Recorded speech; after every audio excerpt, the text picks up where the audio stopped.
Kami bersyukur karena Engkau bukan hanya memberikan segala-galanya bagi kami, tetapi Engkau bahkan menjadi yang segala-galanya bagi setiap kami. Oleh sebab itu pagi hari ini kami mau datang dengan kerendahan hati memeriksa diri di hadapan-Mu ya Tuhan. Karena kami tahu bahwa segala dosa dan pelanggaran kami bisa menjadi penghalang kami untuk datang dan beribadah kepada-Mu. Biarlah Roh Kudus-Mu bekerja dengan leluasa di dalam hati setiap kami tanpa terkecuali. Supaya kami sadar kalau ada yang salah dan berdosa.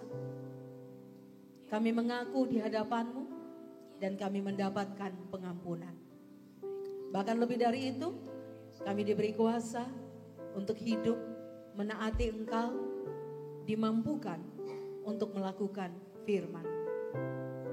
Biarlah Engkau sendiri yang akan melawat setiap kami dalam ibadah pagi hari ini. Sehingga kami yang sakit dalam keadaan apapun, kami menemukan jawaban dari Tuhan. Kami yang lemah, yang mengalami berbagai macam tekanan di dalam kehidupan, biarlah pagi hari ini kami dikuatkan melalui pujian dan kebenaran firman, diteguhkan sekali lagi untuk tetap kuat dan beriman teguh hanya kepadamu saja. Berikanlah roh pujian, sukacita yang lahir dari hati yang mengasihi Engkau. Dan biarlah Engkau bertahta di atas segala pujian dan ibadah kami. Di dalam nama Yesus kami sudah berdoa dan memohon. Amin.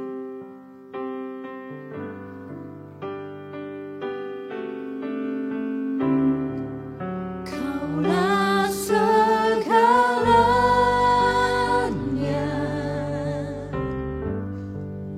di dalam hidupku,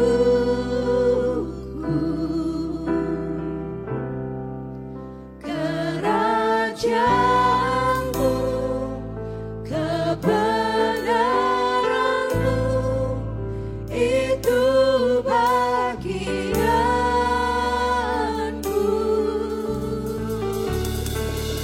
Kaulah yang kupandang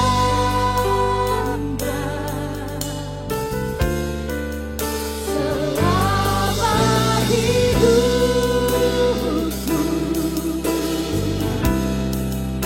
mengasihimu, memuliakanmu, Bapa dan Rajaku.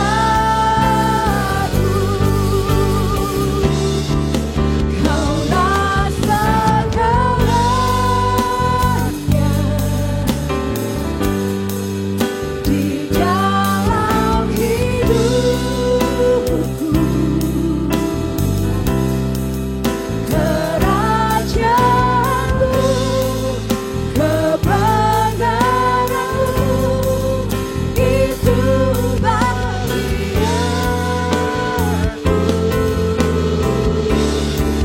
Kaulah yang kupandang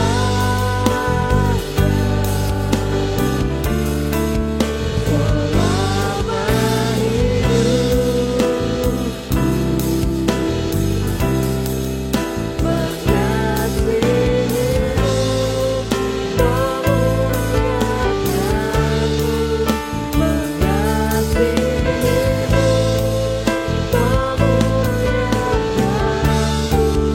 mengasihimu, memuliakanmu, Bapa dan Rajaku.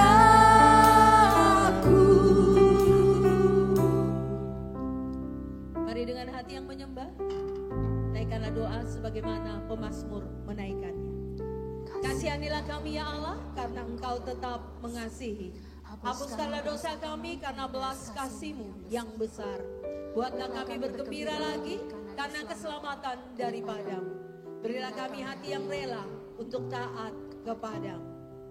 Pertolongan kita dalam ibadah pagi ini datangnya dari Allah yang menjadikan langit dan bumi serta segala isinya. Turunlah kiranya atas kita kasih karunia, rahmat dan sejahtera dari Allah Tritunggal. Amin. Kasih Allah telah dicurahkan buat setiap kita. Mari hari ini kita memuji Tuhan, bersukacita karena segala kebaikan Tuhan.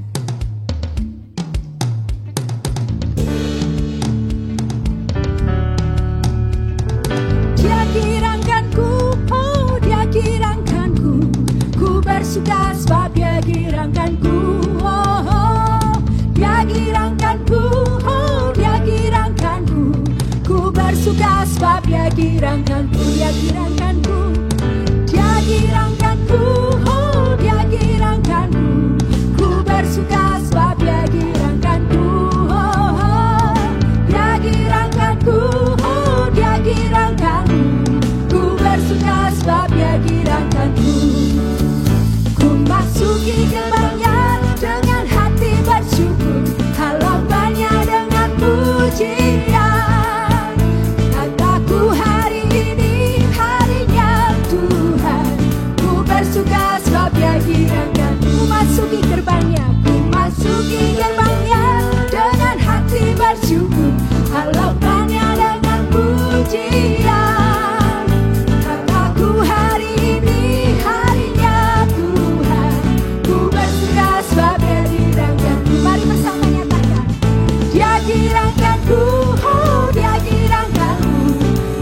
bersuka sebab Dia girangkanku.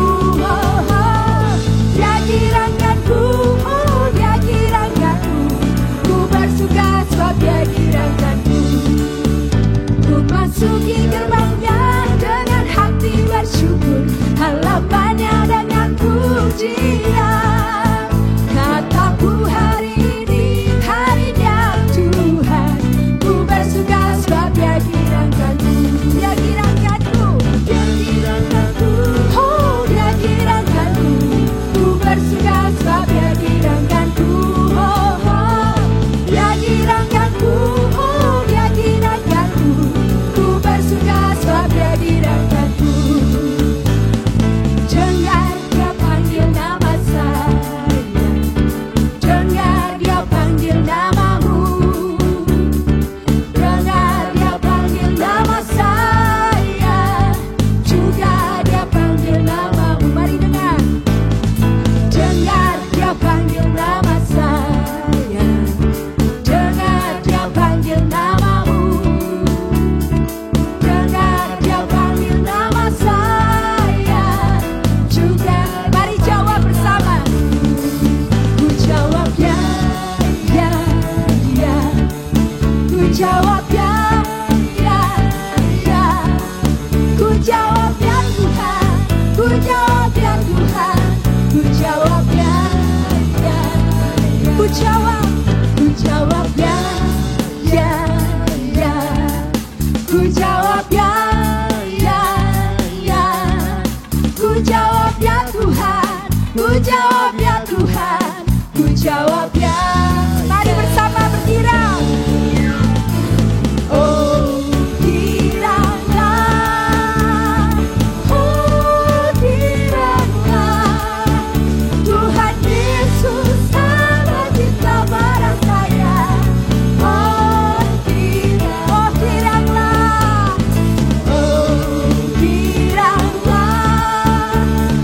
oh kiranglah, Tuhan Yesus sama cinta barang saya. Oh kiranglah, Dia girangkanku, Dia girangkanku, oh Dia girangkanku. Ku bersuka sebab Dia girangkanku, oh, oh. Dia girangkanku, oh Dia girangkanku. Ku bersuka sebab Dia girangkanku.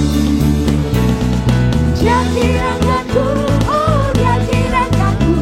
Ku bersuka sebab Dia girangkanku, oh, oh. Dia girangkanku, oh Dia girangkanku. Ku bersuka sebab Dia girangkanku. Ku bersuka sebab Dia girangkanku. Ku bersuka sebab Dia girangkanku.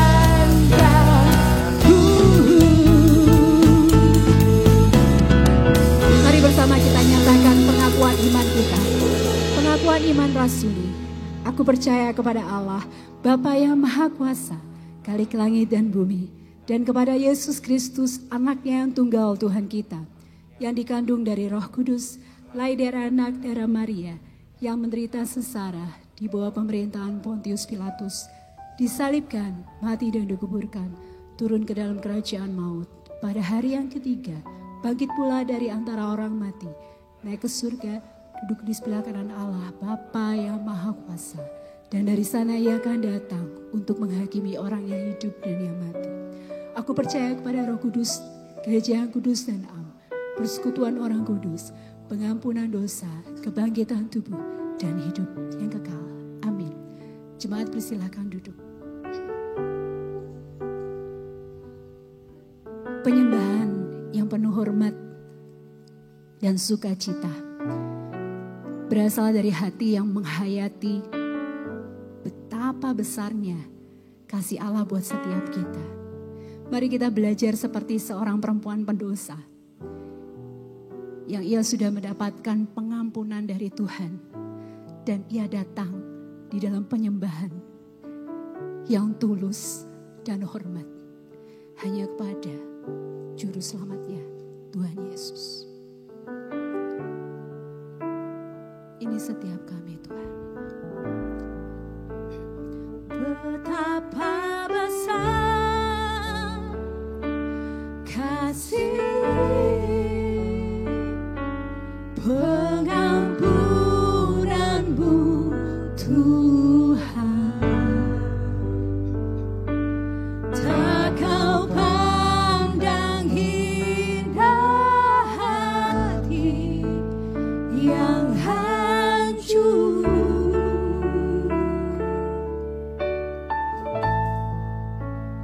Ku berterima kasih kepadamu ya Tuhan, pengampunan yang kau beri pulihkanku.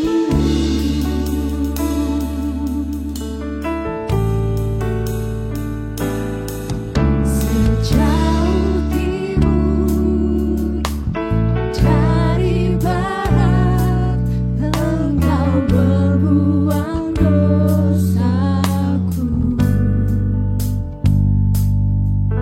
Tiada kau ingat lagi pelanggaranku.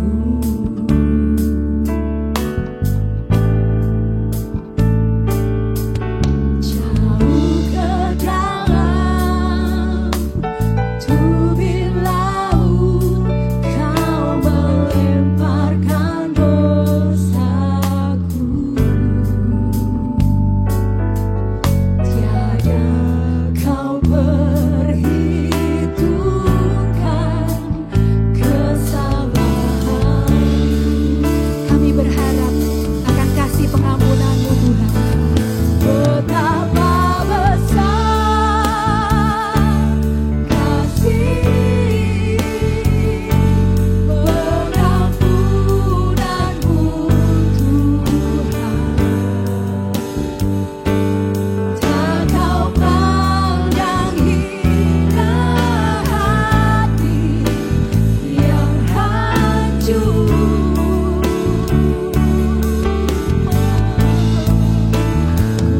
Berterima kasih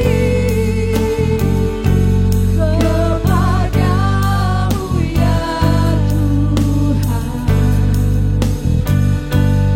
pengampunan yang kau beri pulihkanku.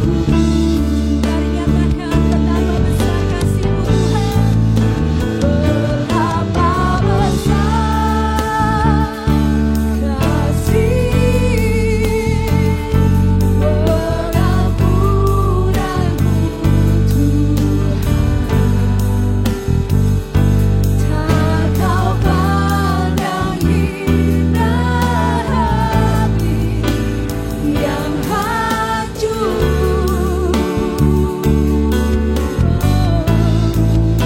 Ku berterima kasih kepadamu ya Tuhan, pengampunan yang kau beri pulihkanku. Ini setiap kami ya Tuhan.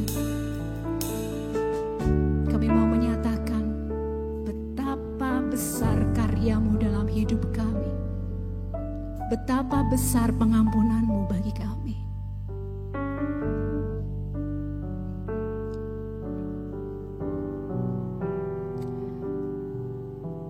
Engkau yang tahu hati kami Tuhan. Dan biarlah kami terus mengagumi pribadi-Mu. Kami terus meyakini bahwa anugerah-Mu melingkupi hari lepas hari hidup kami.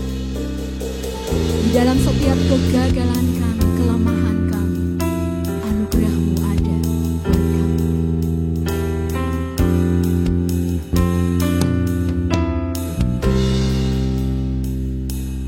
Di setiap nafas hidupku,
hari ke hari.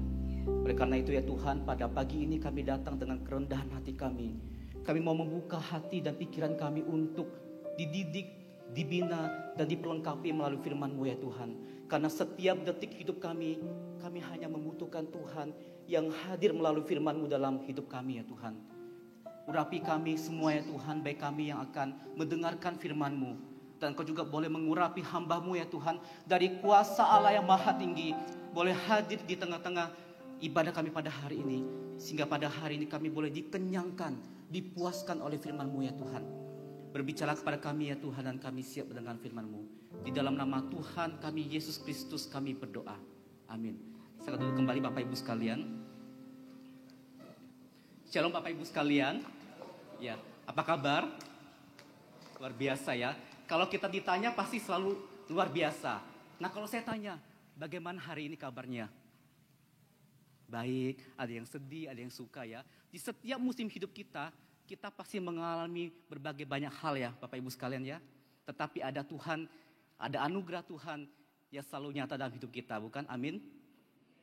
Bapak Ibu sekalian, perkenalkan, nama saya Martono. Saat ini saya sedang studi S2 di STT Bandung. Ya, asal saya dari Pontianak, gereja asal dari GKKB Pontianak. Ya, saya berterima kasih kepada para hamba Tuhan, majelis penatua dan seluruh jemaat di tempat ini boleh mengundang saya untuk menyampaikan firman Tuhan pada hari ini. Saya tadi merasakannya bahwa persiapan ibadah kita sangat baik ya, di mana worship leader dan jemaat Tuhan boleh bersama-sama membuka suaranya untuk memuji nama Tuhan. Ya, demikian perkenalan singkat kita. Bapak Ibu sekalian, mari kita membuka kitab kita di dalam Mazmur 51 ayat 16 sampai 19. Kita buka Alkitab kita yang terdapat di dalam Mazmur nomor 51 ayat 16 sampai 19. Kita bacakan secara bertanggapan, saya ayat 16, Bapak Ibu sekalian ayat 17 sampai kepada ayat 19. Mazmur 51 ayat 16 sampai 19, demikian firman Tuhan. Lepaskanlah aku dari hutang darah ya Allah, Allah keselamatanku, maka lidahku akan bersorak-sorai memberitakan keadilan-Mu. Silakan Bapak Ibu.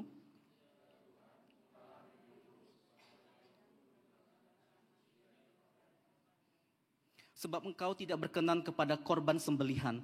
Sekiranya ku persembahkan korban bakaran, Engkau tidak menyukainya.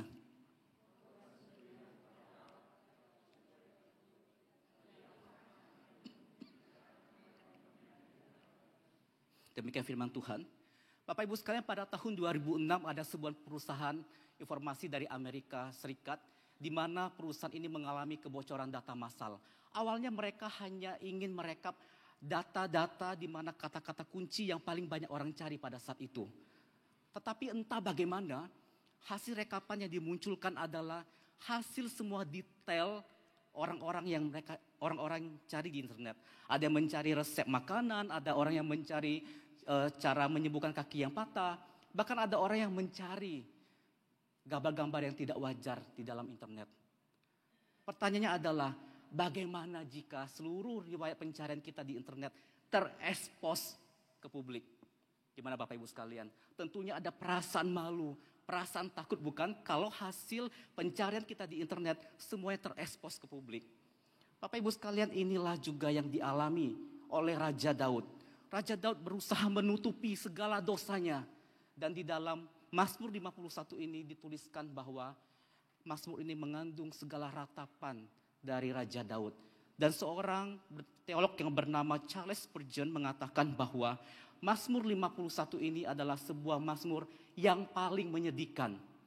Karena berisi seluruh ratapan dari Raja Daud. Bapak Ibu sekalian, pertanyaannya adalah, buah pertobatan apa yang akan kita berikan kepada Tuhan? Yaitu pertama adalah pujian kepada Tuhan yang di dalam ayat 16 sampai ayat 17. Bapak Ibu sekalian, kalau kita melihat kisah pengurapan Raja Israel ya, Raja Saul, Raja Daud, dan Raja Salomo. Sebenarnya ada perbedaan ketika mereka diurapi menjadi raja. Raja Saul itu diurapi menggunakan buli-buli minyak. Sedangkan Daud dan Salomo diurapi menggunakan tabung tanduk berisi minyak. Kalau kita lihat di dalam buli-buli minyak ini memiliki makna bahwa buli-buli minyak ini dibuat dari tanah liat atau kaca yang tipis. Sehingga sifatnya itu lebih mudah rapuh dan lebih mudah pecah Bapak Ibu sekalian ya. Dan ini menggambarkan bahwa pengurapan Raja Saul ini seolah-olah itu mendadak. Seolah-olah kurang persiapan. Seolah-olah melambangkan kesederhanaan, kefanaan dan keterbatasan. Dan hal ini juga menunjukkan bahwa sebenarnya pemerintahan Saul itu adalah pemerintahan yang lemah, terbatas dan tidak bertahan lama. Mengapa? Karena Raja Saul ini diurapi atas paksaan orang Israel. Karena pada saat itu orang Israel itu merasa iri. Mereka merasa iri bahwa negara-negara tetangganya itu punya raja-raja yang hebat. Sehingga mereka bisa memimpin perang dan mereka bisa menawan berbagai daerah. Dan sehingga orang Israel ini dia meminta Samuel untuk mengangkat raja bagi mereka. Sehingga Raja Saul adalah raja pertama di kerajaan Israel. Kalau kita lihat di dalam tabung tanduk berasal dari tanduk domba jantan atau hewan bertanduk. Dan ini menggambarkan adanya persiapan ketika Raja Daud dan Raja Salomo ditabiskan menjadi raja. Dan ini menyimbolkan bahwa melambangkan kekuatan, kemuliaan, kuasa dan otoritas yang daripada Tuhan. Dan makna teologinya dari kisah pengurapan ini adalah kerajaan Daud adalah kerajaan yang besar, penuh dengan kemuliaan. Bahkan Daud ini memiliki strategi di dalam perang. Bapak Ibu sekalian, bahkan disebutkan di dalam keturunan Raja Daud ini akan lahir seorang penyelamat, bukan? Yaitu Tuhan kita Yesus Kristus. Melalui keturunannya akan lahir seorang Mesias, seorang yang menyelamatkan hidup kita, menyelamatkan saya dan Bapak Ibu sekalian. Bapak Ibu sekalian, sebenarnya bukan tentang pengurapannya menggunakan apa, tetapi adalah karena Saul itu ditabiskan atas paksaan manusia, seperti yang tadi saya sampaikan. Bapak Ibu sekalian, kalau kita lihat ya, Raja Daud itu adalah raja yang besar, bukan? Dia adalah raja yang hebat, dia memiliki keahlian di dalam strategi berperang. Namun dia juga manusia yang lemah seperti kita. Dia manusia yang terbatas seperti kita, bukan? Dan Daud ini juga dia melakukan dosa perzinahan dengan Batsheba. Dan dia merencanakan pembunuhan atas Uria. Kalau kita lihat di dalam catatan 2 Samuel 12 ayat 18a, disebutkan bahwa pada hari yang ke-7 matilah anak itu. Dan pegawai-pegawai Daud takut memberitahukan kepadanya bahwa anak itu sudah mati. Bapak Ibu sekalian, anak hasil perzinahannya itu mati pada hari yang ke-7. Berarti 1 hari sebelum anak itu disunat. Karena sunat pada masa itu melambangkan bahwa ikatan antara umat Allah dengan Tuhan. Seperti sekarang adalah konteksnya di mana anak bayi dibaptis ya. Lalu ada juga penyerahan anak, upacara anak di gereja. Nah, ini melambangkan bahwa kita sebagai umat Allah menyerahkan, memberikan perjanjian kepada Tuhan kita. Bapak Ibu sekalian, matinya anak Daud ini sebenarnya adalah konsekuensi dosa yang harus Raja Daud terima. Karena dosa itu harus didisiplinkan, dosa harus ditegur. Bapak Ibu sekalian, kalau kita lihat di dalam perjanjian baru ya, Matius 1 ayat 6, ini mengkisahkan tentang silsilah Tuhan Yesus. Di dalam ayat ini disebutkan bahwa Daud memperanakan Salomo dari istri Uria. Bapak Ibu sekalian, kisah cinta Batsheba ini penuh dengan tragedi, penuh dengan skandal. Tetapi teks ini tidak menceritakan ada yang salah dengan cara mandinya Batsheba. Tetapi yang salah adalah Daud yang seharusnya berada di medan perang, tetapi dia nggak ada berada di dalam medan perang. Dia malah menyusun strategi agar Uria ditempatkan kepada barisan yang paling depan. Sehingga Uria pun mati di medan perang. Bapak Ibu sekalian, teks ini juga tidak menceritakan bahwa Batsheba itu sengaja menggoda Daud. Gak ada catatan bahwa Batsheba itu menggoda Daud. Tetapi Batsheba ini adalah korban dari seseorang yang berkuasa pada masa itu. Kenapa? Karena Daud tidak bisa mengendalikan dirinya. Dan dia menggunakan kekuasaannya, menggunakan powernya untuk membunuh Uria. Bapak Ibu sekalian, kisah hidup Batsheba ini penuh dengan skandal dan tragedi. Lalu pertanyaannya, siapa sih Batsheba? Bisa jadi Batsheba itu adalah saya dan Bapak Ibu sekalian. Mengapa? Karena mungkin kita merasa kita adalah korban ketidakadilan. Kita merasa kita mengalami ketidakadilan di dalam sistem. Ketidakadilan dalam hukum, ketidakadilan di tempat kerja, dan ketidakadilan dari orang-orang yang berkuasa. Bapak Ibu sekalian, seringkali kita terjebak di dalam penderitaan ini. Karena hukum dan sistem yang ada di dunia ini adalah penuh dengan ketidakadilan, bukan? Oleh karena itu Yesus yang di tempat yang maha tinggi, dia mau datang merendahkan diri ke dalam dunia yang berdosa. Dia menghadirkan kebenaran dan keadilannya untuk menghapus segala air mata kita. Dan Tuhan Yesus datang untuk menyelamatkan dan memulihkan Bapak, Ibu, dan saya. Ada amin Bapak Ibu sekalian? Tuhan Yesus datang untuk memulihkan, mengangkat derajat kita yang mungkin dipandang rendah oleh masyarakat sekitar kita. Bapak Ibu sekalian, kemudian Nabi Nathan pun datang untuk menegur Raja Daud. Dan teguran dari Nathan ini membuka mata Daud yang sudah buta sejak lama. Dan teguran ini melambangkan bahwa Daud itu mengalami anugerah Tuhan. Dan Daud ini merasa dirinya itu tidak layak. Daud merasa dirinya kotor, penuh dengan skandal dan tragedi dalam hidupnya. Karena melalui hidupnya begitu banyak pertumpahan darah yang terjadi. Bapak Ibu sekalian, Daud ini merasa sangat berdosa. Dan dia merasa sangat pantas untuk dimusnahkan di hadapan Tuhan. Kalau kita lihat di dalam Mazmur 51 ayat 16 disebutkan, lepaskanlah aku dari hutang darah ya Allah, Allah keselamatanku. Maka lidahku akan bersorak-sorai memberitakan keadilanmu. Bapak Ibu sekalian, di dalam kalimat ini ada kata lepaskanlah. Yang mengandung dua arti, yaitu pelepasan ganda, pelepasan rohani dan pelepasan fisik. Pelepasan rohani berarti pelepasan dari beban dosa. Dan pelepasan fisik ini berarti konsekuensi hukuman mati yang seharusnya Raja Daud terima. Tetapi Daud tidak hanya berhenti meratapi dosanya. Dan dia mengatakan bahwa Allah keselamatanku, Allah keselamatanku. Kalau kita lihat lagi di dalam ayat ini ada kata hutang darah. Dan hutang darah ini menunjukkan kepada pertumpahan darah yang dia lakukan kepada Uria. Lalu di dalam ayat ini juga disebutkan lidahku akan bersorak-sorai. Berarti apa Bapak Ibu sekalian? Daud itu mengalami sukacita yang meluap di dalam hatinya, di dalam dirinya. Dan ini adalah bukan sekedar seruan biasa, melainkan gambaran yang penuh dengan sukacita karena Daud telah mengalami anugerah Tuhan di dalam hidupnya. Bapak Ibu sekalian, ada seorang yang bernama John Newton ya. Dia adalah seorang pedagang budak yang begitu kejam. Dia membeli para budak dan dia seringkali memperlakukan budak dengan tidak baik. Dia memperlakukan budak itu seperti dia membeli barang dagang, dioper sana sini. Kemudian dia pun suka mengunci para budak itu ke dalam kapal dalam kondisi yang tidak wajar. John Newton hidupnya penuh dengan skandal, hatinya begitu tumpul, bahkan lebih tumpul daripada Raja Daud. Tetapi pada suatu hari, John Newton ini mengalami badai yang dahsyat di tengah-tengah laut yang bergelora. Kemudian dia mengalami ketakutan dan dia mengalami keputusasaan. Dan dia mengingat-ingat semua dosa-dosanya. Dan pada saat itu dia berseru kepada Tuhan. Dan lahirlah sebuah pujian sangat besar anugerahnya. Sangat besar anugerahnya, pembaru hidupku,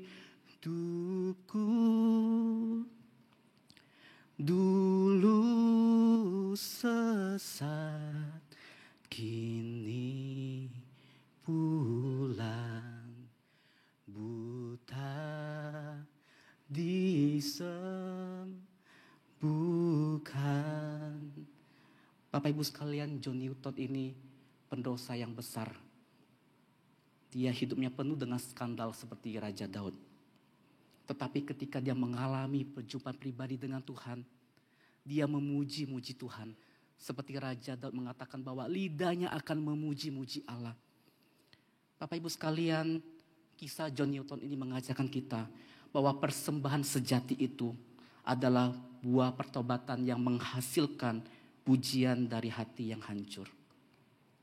Bapak Ibu sekalian, kalau kita lihat di dalam catatan Matius 25 ayat 14 sampai 25, ini mengkisahkan bahwa ada seorang tuan yang memberikan talenta kepada hamba-hambanya ya.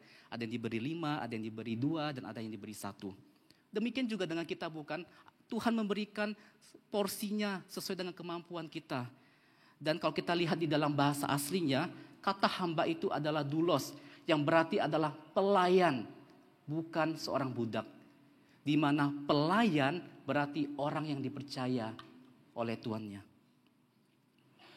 Bapak Ibu sekalian, saya ibaratkannya tuan ini adalah ownernya, pemiliknya. Sedangkan pelayan ini adalah manajernya ya. Berarti kalau ownernya, pemiliknya itu berarti dia berhak atas segala sesuatu yang dia miliki ya. Dan sedangkan manajer berarti adalah orang yang mengelolanya saja. Tetapi seringkali kita menukar posisi ini, bukan? Kita ingin menjadi pemilik, kita ingin mengatur segalanya. Bahkan di dalam keseharian kita dan di dalam pelayanan kita. Bapak Ibu sekalian, di dalam dunia ini tidak ada satu bagian pun yang bukan miliknya Tuhan. Seinci dalam alam semesta ini adalah miliknya Tuhan. Dan Tuhan gak pernah menyerahkan kepemilikannya itu kepada siapapun juga.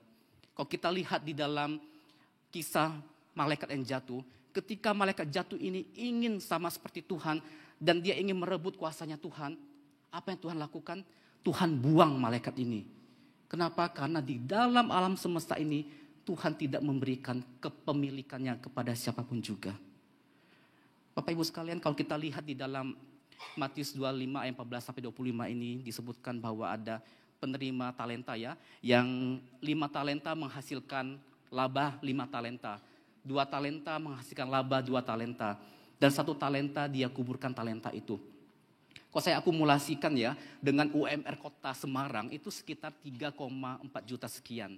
Dan kalau dibagi di dalam 1 hari kerja itu berarti sekitar Rp115.000 per hari. Nah kalau saya akumulasikan yang penerima 5 talenta ini berarti menghasilkan 10 talenta. Dan totalnya itu adalah 6,9 M. Sedangkan yang 2 talenta ini dia menghasilkan 2,7 M rupiah. Dan 1 talenta itu dia menghasilkan 690 juta. Bapak Ibu sekalian, pertanyaannya adalah yang terima 1 talenta ini banyak enggak? Banyak ya. Tapi yang penerima 1 talenta ini enggak sadar kalau tuannya itu sebenarnya kasihnya banyak. Dan dia malah kuburkan talenta itu. Dan pada akhirnya apa? Tuannya ini datang untuk menagih laporan. Dan ketika dia menguburkan talenta itu, talenta satunya itu diberikan kepada yang penerima 10 talenta, bukan? Bapak Ibu sekalian, ayat ini menceritakan bahwa jumlah yang Tuhan berikan kepada kita tidak sama. Tetapi Tuhan meminta pertanggungjawaban dalam hidup kita. Sekalipun jumlah yang Tuhan berikan kepada kita tidak sama, harta, kekayaan, bakat, talenta, dan sebagainya, tetapi Tuhan tetap meminta pertanggungjawaban dalam hidup kita. Bapak Ibu sekalian, ada seorang bernama Fanny Crosby. Dia menciptakan sebuah lagu, yaitu Aku Milikmu. Mari kita perhatikan lirik dari lagu ini.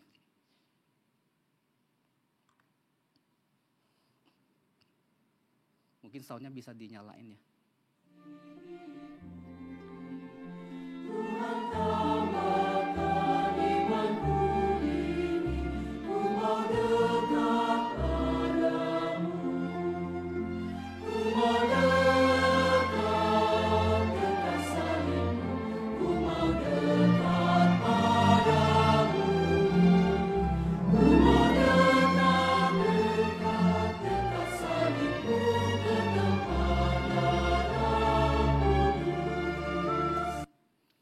Bapak Ibu sekalian, ungkapan dari lirik lagu ini adalah ungkapan iman dari Fanny Crosby bahwa pengakuannya adalah di dalam hidup ini semuanya adalah miliknya Tuhan. Dan seluruh hidup kita juga dan bahkan seluruh pelayanan kita adalah miliknya Tuhan. Dan gak ada satu bagian pun yang Tuhan berikan kepada kita secara sembarangan, bukan? Tuhan meminta pertanggungjawaban di dalam setiap pelayanan kita. Dan apa yang dari miliknya Tuhan harus kita kembalikan kepada Tuhan. Bapak Ibu sekalian, seringkali kita merasa semua yang ada di hidup kita itu adalah miliknya kita sepenuhnya, bukan? Dan kita enggan memberi berkat itu kepada orang yang membutuhkan. Bapak Ibu sekalian, poin kedua adalah menyerahkan diri. Yang saya ambil di dalam ayat 18 sampai kepada ayat 19. Bapak Ibu sekalian, ada seorang pengkhotbah yang bernama Thomas Brooks. Dia mengatakan bahwa pertobatan itu adalah satu kunci yang membereskan seluruhnya. Tetapi pertobatan adalah hal yang paling sulit di dalam dunia ini. Saya ulangi, pertobatan itu adalah satu kunci yang membereskan seluruhnya. Tetapi pertobatan adalah hal yang paling sulit di dalam dunia ini. Bapak Ibu sekalian, pernyataan ini adalah pernyataan yang benar ya. Karena lebih mudah kita menghancurkan batu karang dibandingkan kita menghancurkan hati yang sudah membatu. Bapak Ibu sekalian, sebuah batu yang besar itu tidak dapat dihancurkan dengan cara yang sembarangan. Karena di dalam batu besar itu ada serat-serat di dalam batu. Kalau seorang tukang batu ingin memecahkan batu yang besar, dia perlu mencari serat-serat di dalam batu yang besar itu. Kemudian ketika dia menemukan serat-serat di dalam batu itu, dimasukkanlah palu yang kecil di dalam sela-sela batu itu. Kemudian ketika dipukul, maka batu besar itu akan hancur berkeping-keping. Bapak Ibu sekalian, sama seperti hati kita bukan? Hati kita adalah seperti batu yang besar. Dan tidak ada seorang pun yang dapat menghancurkannya. Hanya Roh Kudus yang bisa dan tahu serat-serat batu di dalam hati kita. Tuhan tahu segala dosa-dosanya kita. Dan jika sekali dipukul, maka hidup kita akan hancur berkeping-keping. Jika hati kita sekali disentuh oleh Roh Kudus, maka hati kita yang keras ini akan menjadi lembut dan menerima Injil Tuhan. Bapak Ibu sekalian, saya teringat waktu saya sekolah minggu ya. Pada masa itu akan ada ibadah Parents Day ya, ibadah Hari Papa dan Mama. Pada saat itu guru sekolah minggu, lausa sekolah minggu itu mengatakan bahwa ayo adik-adik kita bawa orang tua kita ke gereja. Karena apa? Minggu depan ada perayaan gabungan Hari Papa dan Mama. Kemudian saya pun mengajak papa dan mama saya ke gereja. Dan tepat hari Minggu, papa mama saya nggak mau ke gereja. Dan karena itu ibadah gabungan, saya nggak datang ke gereja. Karena saya merasa malu, nggak bisa bawa papa mama saya ke gereja. Saya berdoa terus kepada Tuhan selama hampir 10 tahun. Baru mama saya percaya kepada Tuhan dan dibaptis. Lalu saya doa lagi kepada Tuhan. Tuhan tolong selamatkan papa saya. Dan hampir 20 tahun saya berdoa, baru papa saya mau percaya kepada Tuhan Yesus. Dan dia mau dibaptis 2 tahun yang lalu. Papa saya menerima Tuhan Yesus karena mengalami penyakit komplikasi. Ketika saya baru tiba di STT sekitar 1 minggu, papa saya masuk rumah sakit. Dan saat itu saya dilema ya, apakah saya harus cuti di dalam studi saya, apakah saya harus mengabari dosen supaya saya bisa pulang. Saya bergumul, saya berdoa agar Tuhan menyentuh hatinya, menyentuh hidupnya. Dan puji Tuhan, Tuhan menjawab doa-doa saya. Doa itu gak gampang Bapak Ibu sekalian ya. Doa itu penuh dengan perjuangan, penuh dengan air mata.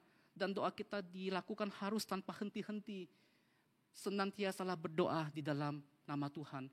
Karena di dalam doa ada kuasa bukan? Amin Bapak Ibu sekalian. Di dalam doa ada kuasa Tuhan yang bisa Tuhan hadirkan di dalam setiap hidup kita. Terkadang doa itu gak butuh waktu yang cepat untuk dijawab sama Tuhan bukan? Terkadang butuh waktu yang lama. Terkadang Tuhan itu tidak menjawab doa kita. Bukan berarti Tuhan gak sayang sama kita. Tuhan itu sayang kepada kita Bapak Ibu sekalian. Bapak Ibu sekalian, bagaimana Daud bertobat? Daud bertobat melalui pelayanan firman Tuhan. Kalau kita lihat ya di dalam ayat perjanjian baru disebutkan bahwa jika ada satu orang selamat di dalam rumah itu, maka Tuhan akan menyelamatkan satu rumah itu bukan? Tetapi jangan kita lupa, di dalam satu anggota keluarga yang percaya kepada Tuhan, harus ada yang memberitakan firman Tuhan. Kalau nggak ada orang yang memberitakan firman Tuhan, maka nggak akan terjadi namanya pertobatan.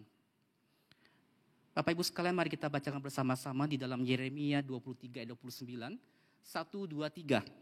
Bukankah firmanku seperti api, demikian firman Tuhan dan seperti palu yang menghancurkan bukit batu. Saya ulangi, bukankah firmanku seperti api, demikianlah firman Tuhan dan seperti palu yang menghancurkan bukit batu.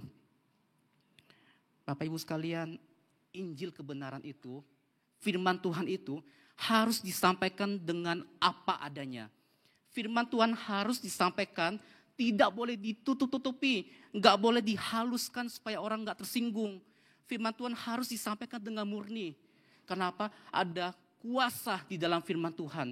Di dalam kuasa firman Tuhan ada muncul pertobatan-pertobatan yang bisa kita beritakan kepada orang-orang yang belum percaya, bukan? Bapak Ibu sekalian, di dalam kesadaran dosa Daud ini, Daud gak datang pakai membawa hewan-hewan kepada Tuhan. Daud gak datang dengan upacara-upacara agama. Tetapi Daud datang dengan satu hal yang Tuhan butuhkan, yaitu jiwa yang hancur, hati yang patah, dan jiwa yang remuk. Bapak Ibu sekalian, Daud membutuhkan anugerah Tuhan. Dan dia sadar bahwa dia adalah seorang pendosa yang besar. Dan dengan kerendahan hatinya, Daud datang kepada Tuhan. Dan dia memohon belas kasihan daripada Tuhan. Daud tidak membawa persembahan apapun kepada Tuhan untuk menghapus dosanya. Melainkan dia bersandar penuh kepada belas kasihannya Tuhan. Bapak Ibu sekalian, kalau kita lihat di dalam Matius 27 ayat 3-5 ini mengisahkan Yudas Iskariot. Yudas Iskariot ini adalah salah satu murid yang mengkhianati Tuhan Yesus. Dan dia menjual Tuhan Yesus dengan 30 keping perak. Kemudian ketika Tuhan Yesus divonis mati, disalib, Yudas ini menyesal. Dan dia datang kepada imam-imam kepala dan tua-tua sambil berkata, aku telah berdosa karena menyerahkan darah orang yang tidak bersalah. Tetapi apa respon mereka, para imam-imam dan tua-tua? Apa urusannya, apa urusan kami dengan itu? Itu urusanmu sendiri. Bayangkan Bapak Ibu sekalian, Yudas datang ke bait suci, tempat yang seharusnya ada pengampunan dosa, tempat yang seharusnya bisa membawa orang itu bertobat, dan dia datang kepada imam-imam dan tua-tua. Tetapi ketika Yudas mengikuti semua prosedur keagamaan pada saat itu, Yudas enggak dapatkan belas kasihan, dia enggak mendapatkan pengampunan dari tua-tua dan imam-imam ini.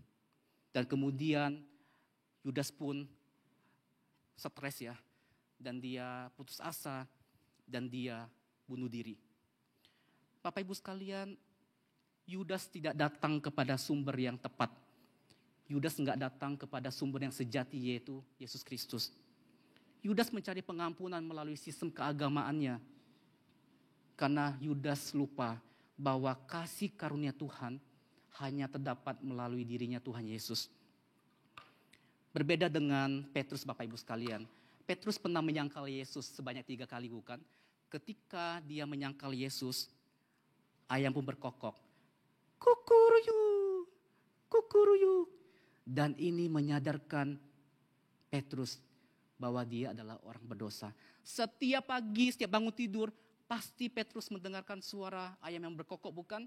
Dan mendengarkan ayam berkokok, hidupnya merasa hampa dan dia merasa bahwa Tuhan sudah jauh daripada dia. Tetapi Bapak Ibu sekalian, ketika Petrus itu menyangkal Yesus, disebutkan apa di dalam ayat ini? Tuhan memandang Petrus. Dan kemudian Petrus ini pergi dan dia menangis. Bapak Ibu sekalian, Petrus pernah merasa gagal. Dia tidak pernah jauh daripada Tuhan. Tatapan Yesus itu ketika dia mengkhianati Yesus, membongkar semua dosa-dosa Petrus. Dan kembali membawa kepada kasih karunia daripada Tuhan. Bapak Ibu sekalian, ketika masih kecil, kadang kalau kita buat salah itu, orang tua kita natap kita, bukan? Ya, waktu saya kecil ya, waktu saya lakukan kesalahan, mama saya natap saya aja, natap gitu ya, dengan mata yang tajam. Dengan melalui mata yang tajam itu, dapat membawa saya apa? Oh, saya telah lakukan kesalahan nih. Nah, demikian dengan Petrus. Ketika Yesus memandang dia, Petrus sadar kalau dirinya itu bersalah. Melalui tatapan Yesus itu kepada Petrus, menjadi titik balik dalam hidupnya Petrus. Kemudian hari di tepi danau Tiberias, Yesus pun datang kepada Petrus. Dan Yesus berkata, apakah engkau mengasihi aku? Pertanyaan yang sama Bapak Ibu sekalian, apakah kita mengasihi Tuhan? Apakah kita mengasihi Tuhan? Bapak Ibu sekalian, kemudian Petrus pun mengalami pertobatan yang sejati. Dan dia menjadi rasul yang sangat hebat. Ketika dia berkhotbah, ribuan orang bertobat. Ribuan orang dibaptis. Ribuan orang percaya kepada Tuhan Yesus. Dan di akhir hidupnya, Petrus menyerahkan diri untuk mati disalib dengan posisi yang terbalik. Bapak Ibu sekalian, seringkali kita merasa bahwa kita harus membawa sesuatu ya untuk Tuhan. Kita merasa kita harus bawa persembahan kita merasa kita harus bawa pelayanan kita untuk membeli pengampunan dan kasih sayangnya Tuhan. Kita seolah-olah merasa bahwa kita ini hebat, kita mampu membeli anugerah Tuhan. Tetapi anugerah Tuhan itu diberikan secara cuma-cuma kepada kita. Gak perlu bayar, gak perlu nego, gak perlu DP. Semuanya sudah Tuhan berikan kepada kita bagi Bapak Ibu sekalian di tempat ini. Bapak Ibu sekalian, kisah Daud dan Petrus ini telah memberikan kita pandangan yang benar.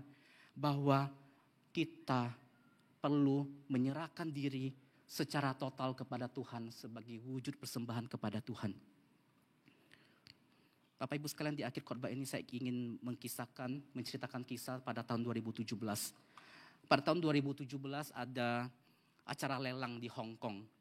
Ada sebuah mangkuk yang berusia 1000 tahun yang berasal dari dinasti Song dan memiliki diameter sekitar 13 cm.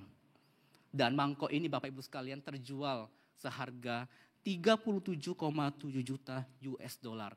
Kalau kita akumulasikan di rupiah itu senilai 510,4 M. Bayangkan ya, mangkuk yang biasa-biasa aja ini, yang umurnya 1000 tahun, dinilai 510,4 M.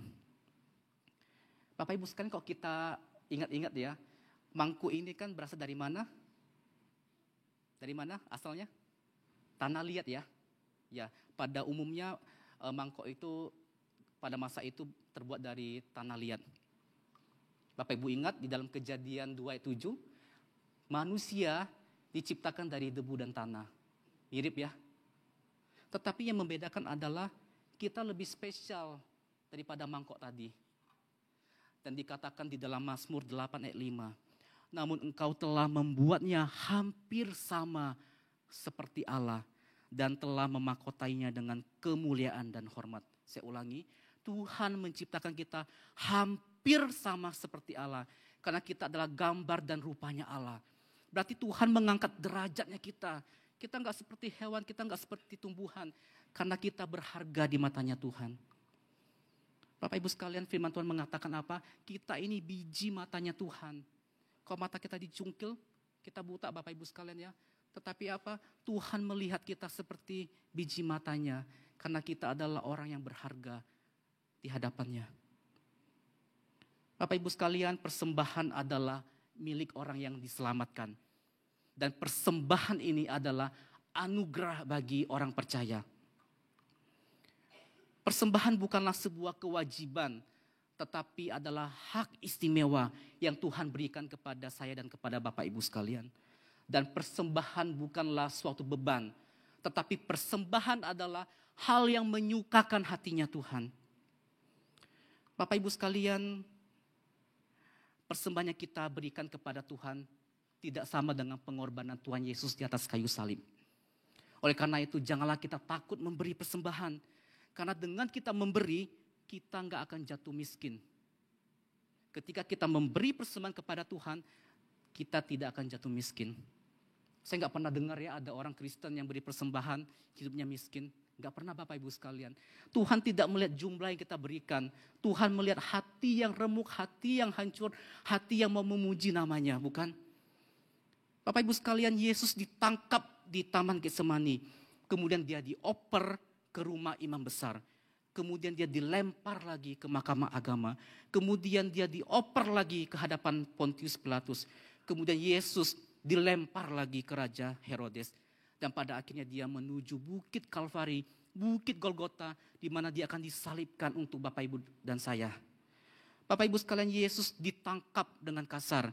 Yesus ditampar, Yesus dipukul, Yesus diludahi, dicambuk, dipaksa memikul salib. Dan Yesus ditelanjangi. Dan dia ditaruh ke posisi yang paling tinggi. Supaya apa? Ketelanjangannya itu dilihat oleh banyak orang. Dan pada saat itu orang-orang menertawakan ketelanjangannya. Dan kemudian orang pun memberikan dia mahkota duri. Sebagai penghinaan kepada Tuhan. Bapak Ibu sekalian, kisah Yesus di atas kayu salib adalah kisah yang mengangkat derajat hidup kita. Di mana Yesus adalah persembahan yang sejati. Yesus adalah korban yang sejati dalam hidup kita. Dan Dia telah melakukan semuanya itu untuk saya dan Bapak Ibu sekalian. Bapak Ibu sekalian, maukah kita pada hari ini memberikan persembahan yang sejati di hadapan Tuhan? Persembahan yang tidak dilihat dari jumlahnya, tetapi hati yang mau berserah, hati yang dengan tulus ikhlas memberi persembahan kepada Tuhan. Bapak Ibu sekalian, melalui pemberitaan firman Tuhan pada hari ini, kiranya meneguhkan hati kita dan komitmen kita kepada Tuhan di dalam memberikan persembahan kepada Tuhan. Aplikasi khotbah pada hari ini ada 2 ya. Yang pertama adalah mari kita memeriksa hati kita sebelum memberi persembahan. Dan yang kedua adalah mari kita memberikan persembahan sebagai penyembahan sejati kita, sebagai perayaan pertobatan di dalam diri kita.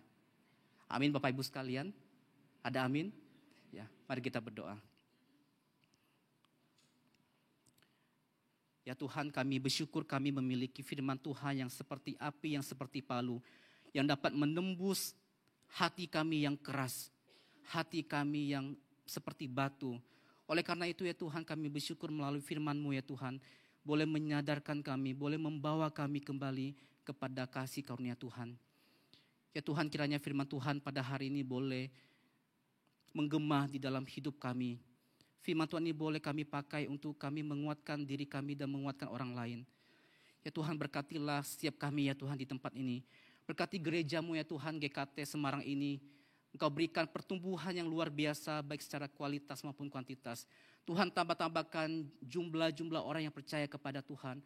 Sehingga melalui gereja ini hanya nama Tuhan saja yang boleh dipermuliakan. Berkati segenap hamba Tuhan, majelis penatua, diaken, dan seluruh jemaat di tempat ini ya Tuhan. Berkati kerohanian mereka, berkati hidup mereka, berkati pekerjaan mereka, studi mereka. Dan kiranya berkat Tuhan, anugerah Tuhan boleh berlimpah-limpah bagi jemaat-Mu di tempat ini ya Tuhan. Kami berdoa demi nama Tuhan Yesus. Amin.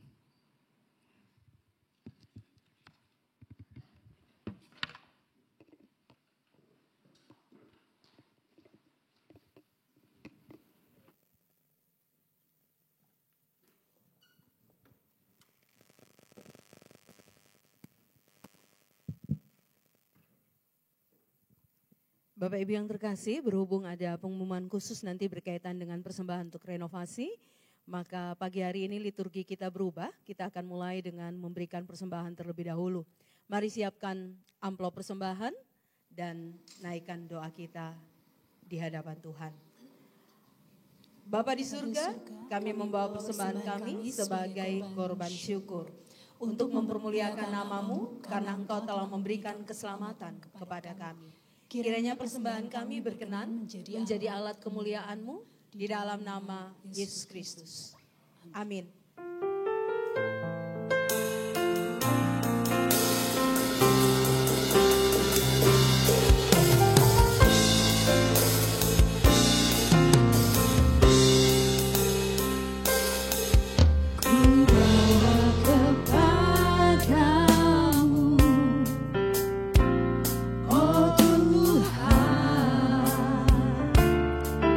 Persembahanku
Yesusku, terimalah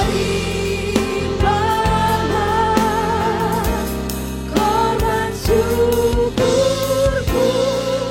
ini yang mengalir di hatiku sebagai penyembahanku. Akan pernah ku bawa selain yang terbaik, yang harum dan sejati di hadapan Tahtamu. Yesusku, terimalah korban syukurku ini yang mengalir di hatiku sebagai penyembahanku. Beberapa informasi penting perlu menjadi perhatian kita bersama. Yang pertama, hari Kamis ini ada malam refleksi firman dan doa. Kita melakukannya lewat Zoom supaya lebih banyak Bapak Ibu yang bisa mengambil bagian atau mengikutinya. Temanya adalah persembahan, adalah buah dari pertobatan. Fasilitator Pendeta Ivone Nupu. Mari bersama kita mengikutinya lewat Zoom jam 7 malam. Selanjutnya untuk pasangan muda atau young couple, hari Sabtu ini ada barbecue party, minimal namanya yang keren, gak usah dibayangkan yang dibakar apa gitu ya, pokoknya sama-sama kita bakar-bakar gitu ya. Mari hadir bersama jam 6:30, kita akan bersama mulai acara ini, bersekutu bersama, menikmati sukacita sebagai keluarga dalam rumah Tuhan. Selanjutnya kita akan sebelum memperhatikan video pemenang POG, sudah hadir di antara kita pagi hari ini ada Pendeta Fatinaso. Silahkan berdiri Pak Fati bersama istri Ibu Nila.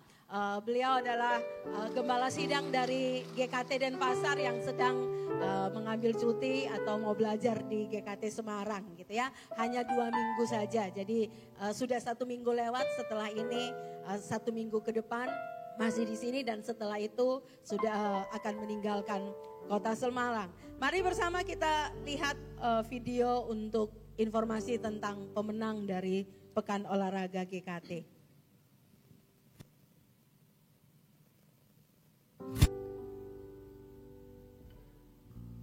Kalau yang ketiga gagal dapat paling cantik. Shalom Bapak Ibu Saudara sekalian, kita bersyukur kepada Tuhan karena POG Pekan Olahraga GKT sudah selesai. Sungguh sangat seru. Orang-orang yang kita tidak nyangka, mereka pun boleh bisa ikut ambil bagian di dalam olahraga. Mereka juga ada yang siapnya luar biasa, sampai segala pernak-perniknya itu dibuat dengan luar biasa menariknya. Kita bersyukur kepada Tuhan. Siapa saja pemenangnya? Mari kita lihat bersama-sama. Ini dia para pemenang POG 2025 cabur senam. Juara favorit diperoleh tim Youth A. Juara 2 diperoleh tim PWK. Juara 1 dimenangkan oleh JCC. Cabur tenis meja. Juara 2 diperoleh pasangan Bapak Dian dan Bapak Aji. Juara 1 dimenangkan pasangan Bapak Gideon dan Bapak Robert dari Komisi 318. Cabur catur. Juara 2 diperoleh Bapak Robert. Juara 1 dimenangkan oleh Bapak Samuel Budi dari Komisi JCC. Cabur badminton, kategori ganda putri. Juara 2 diperoleh pasangan Lause Lilis dan Lause Caca. Juara 1 dimenangkan pasangan Ibu Lilian dan Ibu Ellen dari Komisi JCC. Kategori ganda putra. Juara 2 diperoleh pasangan Bapak Agus dan Bapak Regi. Juara 1 dimenangkan pasangan Bapak Robert Irawan dan Bapak Samuel Budi dari Komisi JCC.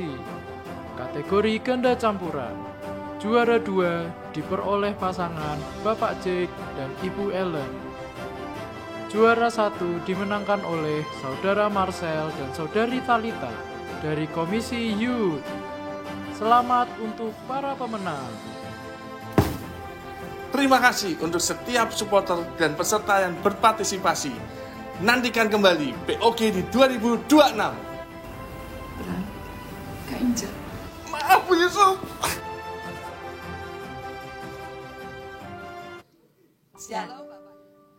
Sudah satu kali aja, tidak usah dulu. Selanjutnya mari kita perhatikan video untuk renovasi. Akan jadi seperti apa nanti yang sudah ditutup ini, mari kita saksikan bersama.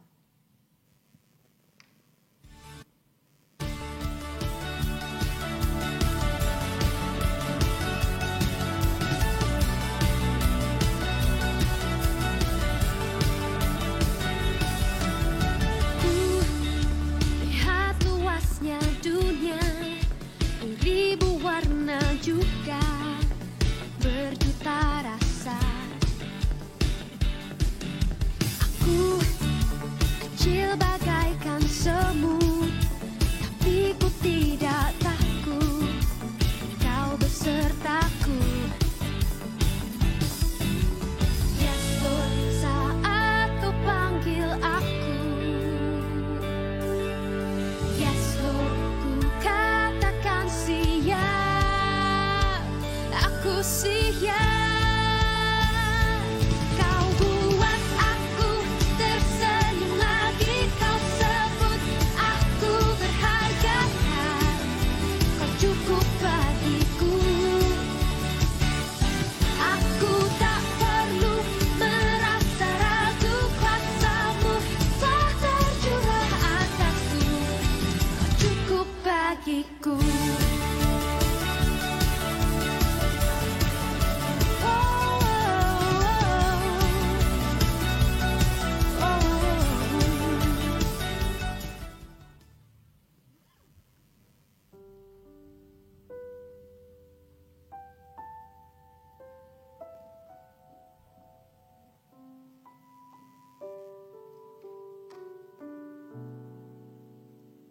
Puji Tuhan, kita menyaksikan bagaimana Tuhan senantiasa mengasihi setiap kita. Saudara, mengapa kita perlu merenovasi gedung gereja kita, bukan sekedar tren. Sebagaimana seorang sastrawan Jerman bernama Johann Wolfgang von Goethe berkata, architecture is a silent atau frozen music. Arsitektur bagaikan musik yang beku atau musik yang diam. Karena arsitektur itu menumbuhkan semacam musik. Kita masuk gedung rasanya wow gitu ya. Kita gedung yang kotor kita juga merasa tidak nyaman. Ada ungkapan juga berkata building shape people. Gedung itu membentuk orang. Kalau kita masuk gedung satu atau tempat manapun yang bersih, rasanya kita juga meriksa sepatu kita langsung ya. Apakah sepatu kita kotor atau bagaimana. Gedung membentuk sikap kita. Dan kita tahu gereja adalah rumah kita. Dan ibadah merupakan celebration, perayaan. So itu tujuannya merenovasi adalah supaya kita merayakan dengan kesungguhan memberikan yang the best untuk Tuhan. Yang kedua, gereja adalah kesaksian di dunia ini. Melalui gedung, gereja mau tidak mau orang lain menyaksikan siapa Kristus itu. So itu mari kita saat ini akan berdoa bagi kesiapan daripada renovasi kita. Sebentar akan dibagikan amplop renovasi. Sementara kita naikkan pujian Kaulah Segalanya. Saudara bisa memberikan persembahan. Saudara langsung tulis atau janji iman, atau langsung dengan melalui transfer ke BCA atau kris yang saudara dapatkan ya. Untuk transfer, angka terakhir sudah beri nomor angka 1. Misalnya 10 juta, saudara tulis 10.000 lalu 001 atau 1 miliar terakhirnya adalah 1. Total biaya yang kita butuhkan adalah 750 juta. Jadi kita berdoa, kita memberikan yang terbaik. Saudara berikan tidak harus sekarang, saudara bisa bawa pulang. Dan tidak harus hari ini, saudara bisa minggu depan atau setiap minggu. Amplop akan tersedia Dan target kita selesai 27 Oktober. Saudara bisa turut mengawasi bagaimana renovasi ini menjadi pokok doa kita dan momentum untuk kebersamaan kita untuk memuliakan Tuhan. Sementara dibagikan, mari saya undang kita bangkit berdiri. Kita naikkan pujian Kaulah segalanya. Segalanya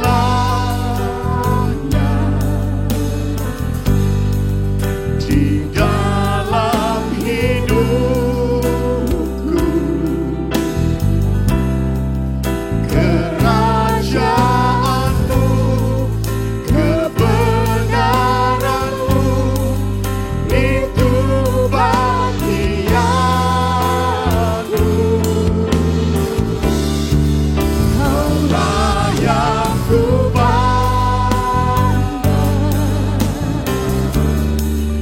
selama hidupku,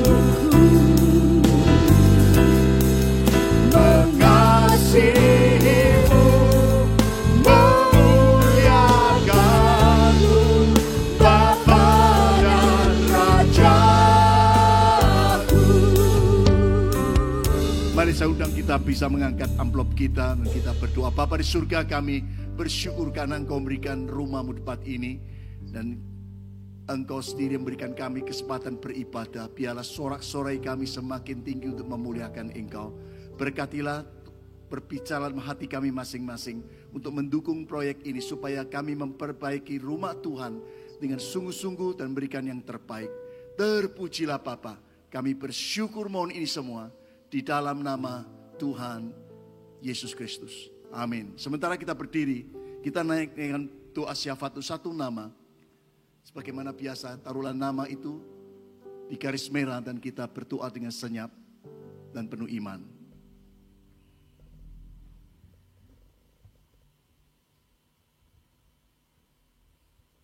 Dan marilah kita pulang dengan penuh syukur sebagai menjadi berkat dimanapun Tuhan utus kita. Berkat dari Allah Bapa, Allah Putra, Allah Roh Kudus. Yaitu kasih sayangnya, damai sejahteranya, hikmatnya dilimpahkan dalam kehidupan setiap saudara. Rumah tangga saudara dipenuhi dengan kasih sayang dan gandum yang terbaik. Setiap usaha pekerjaan saudara dibuatnya berhasil. Sehingga kita memuliakan Allah Bapa dari sekarang sampai selama-lamanya. Amin.